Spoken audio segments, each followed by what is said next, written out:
कुछ स्टेटमेंट दी गई हैं जिनमें हमें बताना है कि जो गिवन स्टेटमेंट है वो ट्रू है या फिर फॉल्स है। तो इसका देखिए जो ए पार्ट है उसमें क्या दिया गया है हमें, a rectangle is a parallelogram, कि एक रेक्टेंगल जो है वो पैरेललोग्राम है। ठीक है, तो हमें जब इस तरह के क्वेश्चन दिए हों तो उनमें क्या करना है कि जो पीछे वाला क्वाड्रिलेटरल होता है उसकी जो बेसिक प्रॉपर्टी है ना वो चेक करनी होती है आगे वाले क्वाड्रिलेटरल में। ठीक है, अब देखो यहां पे दिया हुआ है हमें पैरेललोग्राम, तो हमें पैरेललोग्राम की जो बेसिक प्रॉपर्टी है वो चेक करनी है किसमें, रेक्टेंगल में।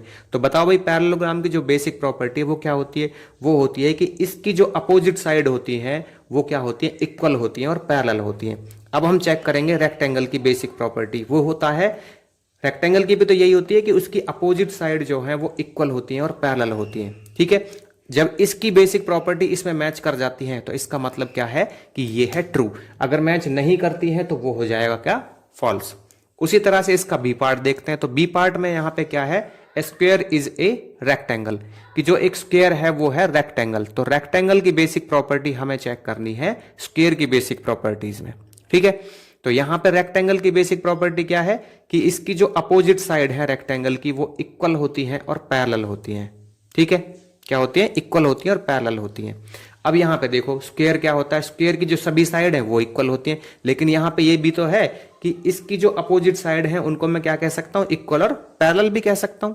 तो इसीलिए जो रेक्टेंगल की बेसिक प्रॉपर्टी है वो मैच करेगी स्क्वायर की बेसिक प्रॉपर्टी में। ठीक है, तो इसलिए ये भी क्या होगा, ट्रू होगा।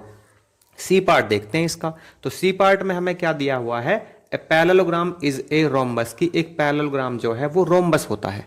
ठीक है, अब हमें क्या करना है, रोम्बस की जो बेसिक प्रॉपर्टी है वो चेक करनी है पैरेललोग्राम में। तो रोम्बस की बेसिक प्रॉपर्टी क्या होती है कि इसकी जो सारी साइड होती है वो होती है इक्वल।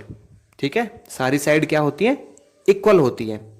पैरेललोग्राम की जो बेसिक प्रॉपर्टी है वो क्या है कि इसकी जो अपोजिट साइड है वो इक्वल होती है ना।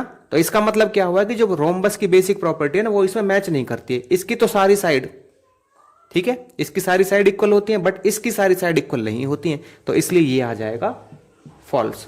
अब यहां पे देखते हैं हम किसको, रोम्बस की प्रॉपर्टी क्या स्क्वायर में मिलती है। ठीक है, क्या रोम्बस की बेसिक प्रॉपर्टी स्क्वायर की बेसिक प्रॉपर्टीज से मैच करती है। तो रोम्बस की बेसिक प्रॉपर्टी क्या होती है, ये होती है कि इसकी जो ऑल साइड्स हैं वो होती है इक्वल। अब देखो स्क्वायर की बेसिक प्रॉपर्टी भी यही होती है कि इसकी जो ऑल साइड्स हैं वो इक्वल होती हैं, तो इसलिए ये होगा ट्रू। इसलिए हम एक स्क्वायर को एक रोम्बस कह सकते हैं। ठीक है, a rectangle is a square, एक जो रेक्टेंगल है क्या उसको हम एक स्क्वायर कह सकते हैं। यहां पे हम देखेंगे स्क्वायर की बेसिक प्रॉपर्टी क्या इसमें मैच करती है। तो स्क्वायर की बेसिक प्रॉपर्टी होती है सभी साइड इक्वल होती है इसकी, ठीक है ना, ऑल साइड इक्वल होती है, लेकिन रेक्टेंगल में ऑल साइड इक्वल नहीं होती है, इसलिए यहां पे ये आएगा फॉल्स। इसलिए हम एक रेक्टेंगल को एक स्क्वायर नहीं कह सकते हैं। ठीक है ना, एक स्क्वायर को तो रेक्टेंगल कह सकते हैं क्योंकि रेक्टेंगल की बेसिक प्रॉपर्टीज इसमें मिल जाती हैं, लेकिन एक रेक्टेंगल को स्क्वायर नहीं कह सकते हैं। अब यहां पे आता है स्क्वायर इज ए पैरेललोग्राम, क्या एक पैरेललोग्राम, एक स्क्वायर को पैरेललोग्राम कह सकते हैं हम। ठीक है, तो पैरेललोग्राम की बेसिक प्रॉपर्टी चेक करते हैं किसमें, स्क्वायर में। तो इसकी क्या होती है, अपोजिट साइड इक्वल होती है और स्क्वायर की ऑल साइड इक्वल होती है ना। लेकिन स्क्वायर में अगर हम देखें तो उसकी अपोजिट साइड भी तो इक्वल ही होती है। अगर सारी साइड इक्वल होंगी तो इसका मतलब अपोजिट साइड भी इक्वल होंगी, तो इसलिए ये होगा ट्रू। तो मैं यहां पे कह सकता हूं एक स्क्वायर जो है उसको पैरेललोग्राम कह सकते हैं हम। ठीक।